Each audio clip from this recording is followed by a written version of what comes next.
Well, hey, you want to know what makes her smile? Proverbs 31:25 says that she's clothed with dignity and honor, and she smiles at the future.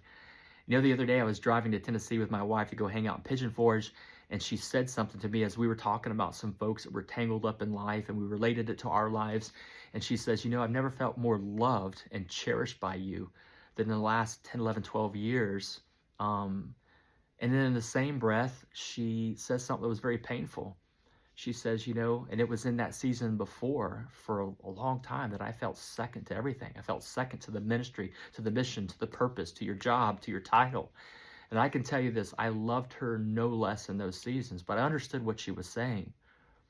And as I begin reflecting on that, I remember this moment when I was decidedly leaving that organization and would have a gift given to me that seemed odd to other people, but what seemed like a setback, what seemed like a painful place, actually was a gift for me to go to war, to go to battle, to help keep her alive, to begin making finances to pay for the doctors we needed, to begin spending more time and energy with her and the children, and then also getting out of debt in that season over the last 7, 8, 9, 10 years.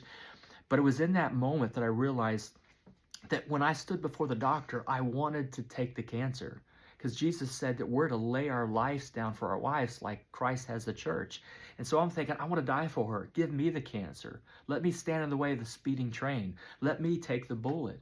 And we think that that's the only thing that means is to give our life. And that's admirable and that's a great thing. But it's also saying that we are to live our lives for our wife.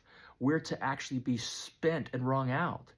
And it seemed like even in that season, people would confuse my hustle with hurry.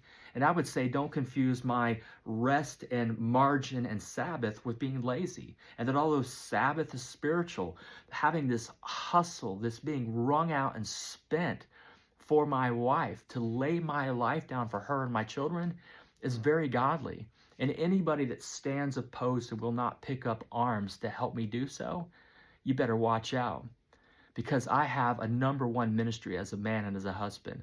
I have a mission, a title, a purpose, fill in the blank, and that is husband.